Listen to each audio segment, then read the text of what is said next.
वैकुंठ चतुर्दशी के व्रत के लिए 4 कथाएं प्रचलित हैं। तो आइए जानते हैं पहली कथा। पौराणिक कथा के अनुसार भगवान विष्णु ने कार्तिक मास की चतुर्दशी के दिन काशी के मणिकर्णिका घाट पर स्नान किया और भगवान शिव को 1000 कमल के पुष्प अर्पित करने का संकल्प किया। फिर भगवान विष्णु ने भगवान शिव का अभिषेक करके पूजन आरंभ किया। भगवान शिव ने भगवान विष्णु की परीक्षा लेने के लिए 1000 कमल में से एक कमल का फूल अदृश्य कर दिया। एक के बाद एक करके जब भगवान विष्णु ने सभी कमल के पुष्प शिव जी पर चढ़ाए तो उन्हें एक पुष्प कम मिला। अपना संकल्प अधूरा रहता देख भगवान विष्णु को विचार आया कि मुझे कमल नयन के नाम से पुकारा जाता है, अर्थात मेरे नयन कमल के समान है। यही विचार करके उन्होंने अपना एक नेत्र भगवान शिव को चढ़ा दिया। भगवान विष्णु की भक्ति देख भगवान शिव अति प्रसन्न हुए और तभी भगवान शिव ने प्रकट होकर विष्णु जी को सुदर्शन चक्र भेंट किया और कहा, आपके समान कोई दूसरा नहीं हो सकता, आप मुझे अति प्रिय हो। आज के दिन जो कोई भी आपकी और मेरी पूजा करेगा उसके सभी पापों का नाश हो जाएगा। अब जानते हैं वैकुंठ चतुर्दशी व्रत की दूसरी कथा। एक धार्मिक कथा के अनुसार नारद जी धरती के लोगों के दुख और संताप को देखकर बहुत दुखी हुए और धरती वासियों के दुखों के निवारण के लिए भगवान विष्णु के पास गए। नारद जी को देखकर भगवान ने उन्हें आदर से पूछा, हे देव ऋषि, आज आपका यहाँ आना कैसे हुआ? तब नारद जी ने कहा, प्रभु, आप तो अंतर्यामी हैं, आप अपने इस भक्त के हाल जानते हैं। धरती पर रहने वाले प्राणी अलग अलग योनियों में जन्म लेकर अनेक प्रकार के दुख झेल रहे हैं। उनको उन दुखों से मुक्त करने और मोक्ष प्राप्ति के लिए कोई आसान सा उपाय बताइए। तब भगवान विष्णु ने नारद जी से कहा, हे नारद, तुमने पृथ्वी पर रहने वाले प्राणियों के हित के लिए बहुत अच्छा प्रश्न किया है। जो कोई भी मनुष्य कार्तिक मास की शुक्ल पक्ष की चतुर्दशी के दिन पूर्ण श्रद्धा और भक्ति के साथ मेरा व्रत और पूजन करेगा, उसके सभी कष्टों का निवारण हो जाएगा और न मरने उपरांत सीधे वैकुंठ धाम को प्राप्त करेगा।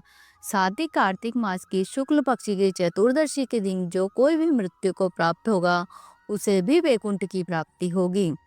भगवान विष्णु ने अपने द्वारपाल जय और विजय को बुलाकर आदेश दिया कि कार्तिक मास की शुक्ल पक्ष की चतुर्दशी के दिन वैकुंठ के द्वार खुले रहेंगे।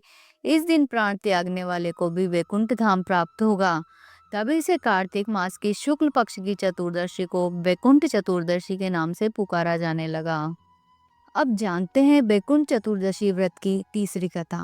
प्राचीन समय में एक गांव में एक ब्राह्मण रहता था। उसका नाम धनेश्वर था। जन्म से तो वो ब्राह्मण था, किंतु कर्म से बहुत ही पापी था। उसने जीवन में अनेक पाप कर्म किए। संयोगवश एक बार धनेश्वर सेठ वैकुंठ चतुर्दशी के दिन गोदावरी नदी में स्नान के लिए गया। वहाँ बहुत से भक्त भगवान विष्णु की पूजा अर्चना कर रहे थे। भक्तों की उस भीड़ में और ऐसे धार्मिक वातावरण में धनेश्वर भी उनके साथ पूजा करने लगा। भक्तों की संगत से उसे भी पुण्य प्राप्त हुआ। इससे उसके समस्त पापों का नाश हो गया और मृत्यु के उपरांत वो वैकुंठ धाम को चला गया। अब जानते हैं वैकुंठ चतुर्दशी व्रत की चौथी कथा। एक अन्य पौराणिक कथा के अनुसार महाभारत के युद्ध के बाद गंगा पुत्र भीष्म जब बाणों की शैया पर थे, तब उन्होंने सूर्य के उत्तरायण पर प्राण त्यागने का निश्चय किया। वो कार्तिक मास का समय था जब सभी पांडव श्री कृष्ण के साथ भीष्म के पास राजधर्म का ज्ञान पाने के लिए जाते थे। भीष्म ने उन्हें राज, धर्म, नीति, अर्थशास्त्र, मोक्ष आदि सभी विषयों पर उपदेश दिए। उनके द्वारा दिए गए उपदेशों को सुनकर भगवान श्री कृष्ण बहुत प्रभावित हुए और उन्होंने भीष्म से कहा कि आपने अपने अनुभव और ज्ञान से सभी का मार्ग प्रशस्त किया है। आपके जैसा धर्मात्मा और ज्ञानी अब कदाचित ही इस धरती पर पुनः जन्म लेगा। कार्तिक मास की एकादशी से लेकर कार्तिक मास की पूर्णिमा तक 5 दिनों को मैं आपकी स्मृति में भीष्म पंचक का नाम देता हूँ।